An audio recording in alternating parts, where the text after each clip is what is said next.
Fala pessoal, no vídeo de hoje vou falar para vocês a respeito de sombra, a sombra no karatê de combate. Como que a gente faz para realizar esse tipo de treinamento na nossa escola e como você pode aproveitar esse vídeo, aproveitar as dicas que serão dadas nesse vídeo e levar para a sua modalidade, seja ela qual for, boxe, kickbox, MMA, todos podem tirar proveito.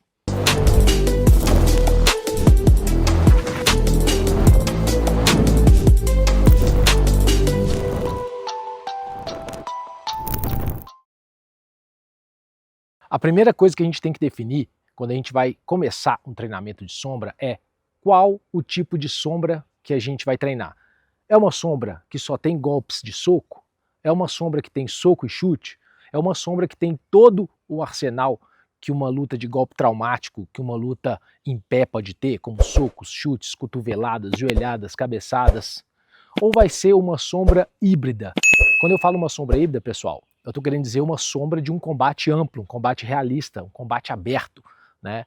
Então não vai valer só golpe traumático nessa sombra, mas vai valer também todo o arsenal de quedas, de defesas de quedas, até mesmo amortecimento de queda, levantada técnica, tudo que um combate amplo e realista pode trazer.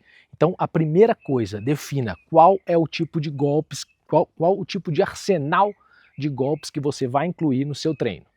Segunda coisa que você tem que definir para que você possa tirar o máximo de proveito desse tipo de treino é com qual tipo de lutador você está lutando. Primeiro você definiu quais as suas armas, qual o tipo de golpes que você vai usar.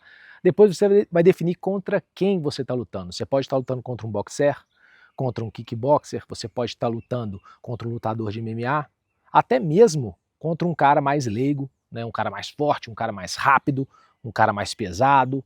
Então, para que você possa criar a situação ali e que a sua sombra seja um treinamento realista.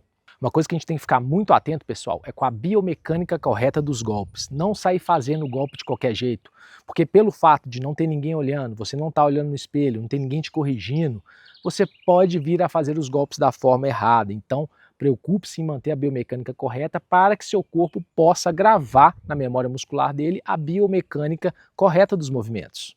Não abra mão da técnica pela velocidade. Muitas das vezes você quer aumentar a velocidade, fazer mais rápido, porque você está afim de fazer mais rápido, e você perde toda a, a biomecânica correta do golpe. Então não abra mão da técnica pela velocidade. Outro fator importante aqui é não sair dando sequência de qualquer jeito. Eu tô lá dando um monte de golpe e nem tô sabendo que tipo de sequência que eu tô dando.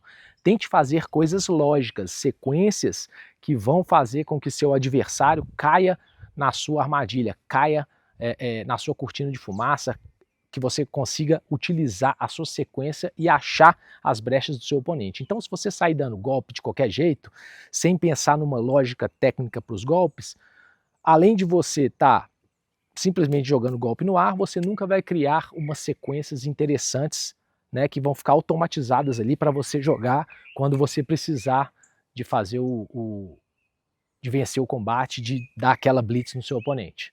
Uma outra coisa muito importante é a movimentação. Movimentação constante, pessoal, não ficar parado, fazendo golpe parado. Parado você é um alvo fácil.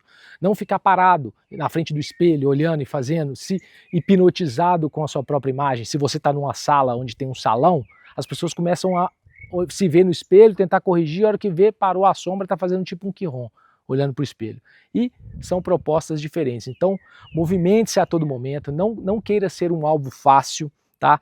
Movimente-se na ponta dos pés, não fica andando no calcanhar, aquela coisa pesadona, se você está simulando um striker, tá? Uma outra coisa que você pode entender aqui também é que é uma excelente maneira de você começar a caminhar correto, não ficar dando passo atrás do outro, não ficar cruzando as pernas, por exemplo, vai para o lado, cruza a perna, vai para frente e anda normal, sempre andando ou fazendo as movimentações, né? No caso do karatê, suriate, o kuriashi, tsunagiashi, movimentações que são clássicas da luta e que você pode ali aproveitar esse momento para lapidar esse tipo de técnica também. Outra coisa bastante interessante que você pode fazer também é criar situações diversas de treino. Por exemplo, você é um striker lutando contra um grappler. Você é um striker lutando contra um striker. Você, por exemplo, é um cara que quer cozinhar o combate ali, vamos supor que você está treinando para uma luta e você tem que conseguir também deixar o cara errar os golpes, você já está ganhando a luta, você está no último assalto e quer cozinhar o combate, ou então você fazer um round mais agressivo, onde você tem que correr atrás do prejuízo, que você tem que nocautear o seu oponente, ou que você não pode ser quedado por um grappler, porque você não é muito bom, vamos supor, na luta de solo, ou você não conhece da luta de solo, então você não pode cair, então você vai usar muitas travas, ou que você vai usar um sparring, né, uma sombra, visando a queda. Você é o grappler, você tem que aproximar, você tem que chegar perto, você tem que lançar golpes, você tem que fazer uma cortina de fumaça, né, você tem que botar aquela nublagem para que você possa entrar nas pernas, entrar em clinch, entrar em queda. Então criar esse tipo de situação é muito interessante. Então o cara é mais pesado, o cara é mais forte, o cara é mais lento, você é mais lento. Criar esse tipo de tipos de cenários diferentes é muito importante para você poder ampliar o seu leque de treinamento e ampliar as suas habilidades em combate. Uma outra coisa interessante de se falar aqui, pessoal, é que não é interessante ficar olhando para o chão, não tem nada no chão. É uma coisa que a gente vê muito quem é iniciante fazer, é olhar para o chão, andar olhando para o chão. Então, procure manter os olhos no seu oponente, procure manter os olhos no adversário, e quando ele for mexendo, você vai acompanhando ele com o olhar.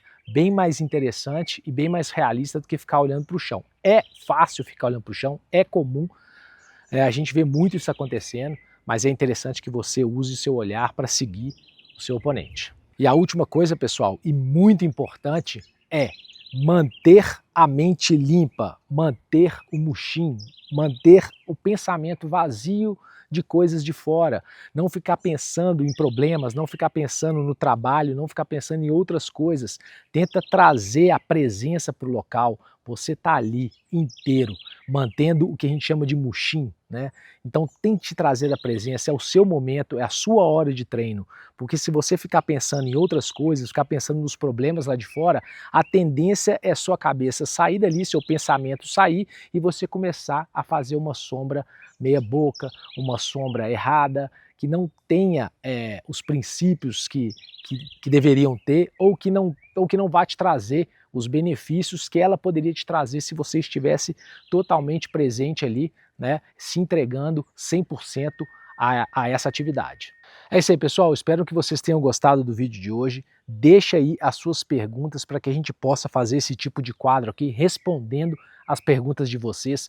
Quanto mais vocês participam, quanto mais vocês deixam as perguntas, mais conteúdo a gente tem para criar aqui para vocês. E é claro, pessoal, se vocês ainda não são inscritos no canal, se inscreve, porque ajuda muito o nosso canal a crescer. Compartilha com a sua comunidade marcial para que a gente faça a nossa comunidade do Karatê cada vez maior.